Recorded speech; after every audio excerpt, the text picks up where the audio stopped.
मीनाक्षी जी, जब सनातन को dengue malaria ads कहा गया था, तब क्या लालू प्रसाद यादव या अखिलेश यादव या राहुल गांधी ने उदयनिधि स्टैलिन से माफी मंगवाई? क्या उनके साथ अलायंस तोड़ा? जब प्रभु श्री राम का मंदिर बन रहा था और ये लोग कह रहे थे नाच गाना का इवेंट है, क्या लालू प्रसाद यादव, तेजस्वी यादव, अखिलेश यादव या राहुल गांधी को इससे दिक्कत हुई? क्या अभी तक प्रभु श्री राम के अयोध्या के मंदिर में जहां करोड़ों सनातनियों ने दर्शन कर लिए हैं, क्या इनमें से किसी भी नेता ने प्रभु श्री राम के मंदिर के सामने नतमस्तक हुए? क्या इनके पार्टी के कार्यकर्ता खुलकर जय श्री राम बोल सकते हैं?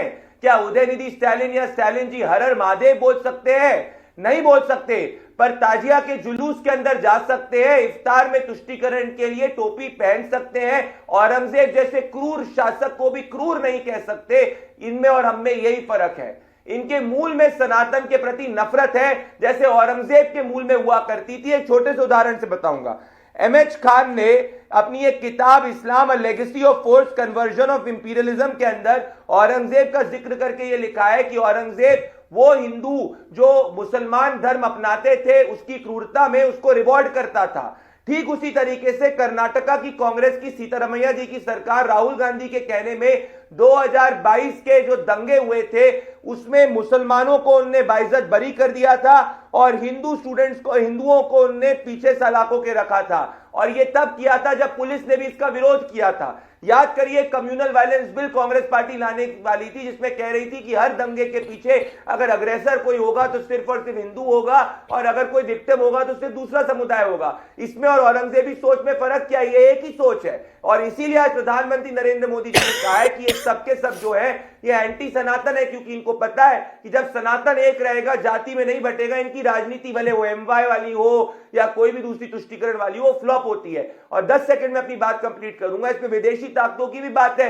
ये लोग जाके इलान उमर से मिलते हैं, ये लोग जाके हाफिज सईद इनको प्रेस करते हैं। यही वो लोग हैं जो डीप स्टेट की बात करते हैं और डीप स्टेट से अभी तक इन लोगों ने कोई अपना स्पष्टीकरण नहीं दिया। तो आज बात पॉलिटिकल नहीं है मीनाक्षी जी, बात है भारत के मूल सभ्यता सनातन की। और उसका कोई विरोध करेगा तो वो भारत के 140 करोड़ देशवासियों की संस्कृति लेकिन का प्रदीप विरोध कर रहा है, जिसकी जी, बात अगर अव्यवस्थाएं होंगी तो सरकार से सवाल पूछा जाएगा।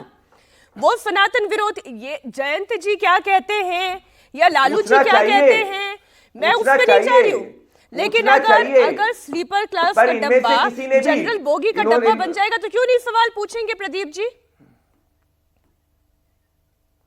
मैं पूछिए मीनाक्षी जी, हक है आपका सवाल पूछने का, हक है ऑपोजिशन का क्रिटिसाइज करने का, पर right to criticism does not give the right to defame Sanatan. Mahakumbh को मृत्यु कुंभ कहने का क्या राइट है? क्या इसी तरीके से दूसरे पैरामीटर दूसरे धर्म के लिए अप्लाई किए जाएंगे? क्या सनातन को महाकुंभ को बेकार कहना क्या राइट है? क्या महाकुंभ में अकबर ढूंढने का क्या राइट है? आपको पूछना है पूछिए, हम क्रिटिकली डिबेट करेंगे। आप बताइए हमारी कहां व्यवस्था में कमी रही है, हम उसका जवाब देंगे। पर मेरा यहां चार्ज है कि आप महाकुंभ या सनातन को हर बहाने जो है अपमानित करने का प्रयास क्यों कर रहे हैं? क्योंकि आपकी जो जाति की राजनीति है वह 60 करोड़ से ज्यादा जाति की राजनीति। ठीक है, मैं इसी पॉइंट से आ रही थी। हमारे साथ समाजवादी पार्टी के मेहमान भी जुड़े हुए हैं, जरा आप उन्हें भी स्क्रीन पर लेकर आए। अब देखिए, ये जो जाति वाली राजनीति की बात अभी जयंत जी, वो भी आपके सहयोगी है, वो बिहार में है, आप इधर उत्तर प्रदेश में हैं।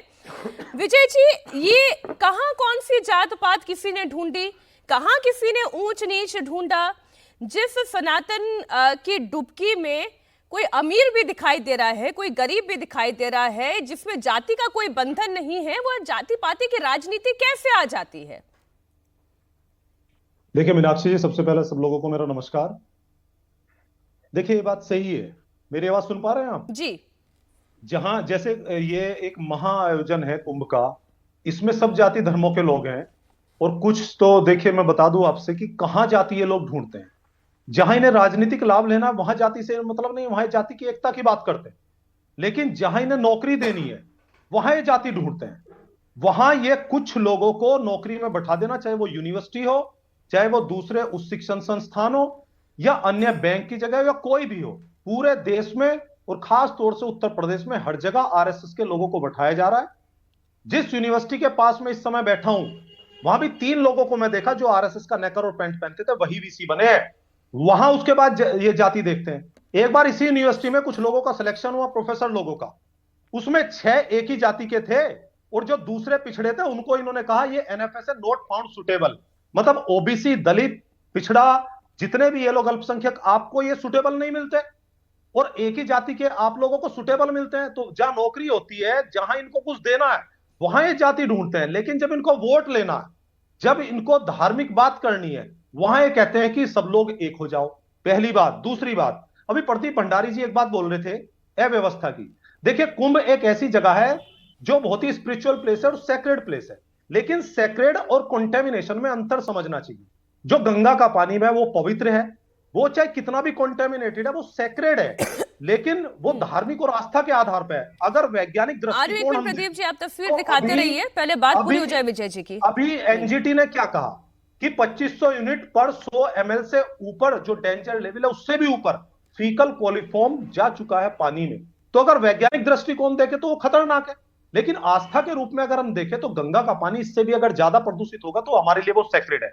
और रही बात ये, जब भी हम लोग अव्यवस्था पे सवाल उठाए, हमने कहा, और सिर्फ हम नहीं, मैं एक चीज आपसे पूछ रही हूँ बहुत ईमानदारी से विजय जी, आप बताइएगा कि जो लोग वहां पर आस्था की डुबकी लगाने जा रहे हैं, उन्हें कोई खींच कर लेकर जा रहा है, उन्हें कोई जोर जबरदस्ती से लेकर जा रहा है, या फिर क्योंकि आपने जैसा कहा कि गंगा के पानी को वो पवित्र मानते हैं इसलिए वो डुबकी लगाने जा रहे हैं? नहीं, देखिए मीनाक्षी जी, कोई किसी को नहीं बुला रहा, वो सब खुद से जा रहे हैं। लेकिन मुख्य विपक्षी पार्टी होने के नाते हमारी ये जिम्मेदारी है कि वह व्यवस्था सुचारू रूप से, जो कमी है वो हम बताएं। देखिए, अच्छी अच्छी मीठा मीठा तो गप गप खाएंगे, कड़वा कड़वा तो विपक्ष के जिम्मे आना है ना। तो ये हमारी जिम्मेदारी है, अब हम बताएं। बड़ा उदासीन अखाड़े के महंत दुर्गादास जी, वो भी वहां धरने पर बैठे। वो तो समाजवादी पार्टी के नहीं है ना, वो इसलिए धरने पर बैठे कि वहां बहुत ज्यादा अव्यवस्था थी। तो ये हमारी जिम्मेदारी है। भगदड़ हो जाती है, हम पूछते हैं ये क्यों हुआ, उसका मुझे आप एक चीज बताइए, जब भी कोई अव्यवस्था होती है सनातन को आगे कर देते हैं, ये सनातन का विरोध है। अगर हम मृत्यु जो लोग हुए उनका आंकड़ा पूछते, मैं समझ गई आपकी बात। आप ये कह रहे हैं, देखिए समाजवादी पार्टी विजय शंकर तिवारी जी ये कह रही है, प्रदीप जी आपको थोड़ा इंतजार करना पड़ेगा, वो ये कह रहे हैं भाई हम तो अव्यवस्था के बारे में बोल रहे हैं ना, हम सनातनी आस्था पर कुठाराघात नहीं कर रहे हैं।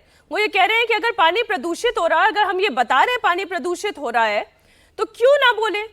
अच्छा, इसका दूसरा पहलू ये भी है कि जहां इतने करोड़ों लोग आस्था की डुबकी लगाएंगे, भाई पानी है, और ऐसा भी नहीं कि प्रवाह बहुत तेज है जैसा हरिद्वार में है, उतना प्रवाह तो तेज यहां पर नहीं है।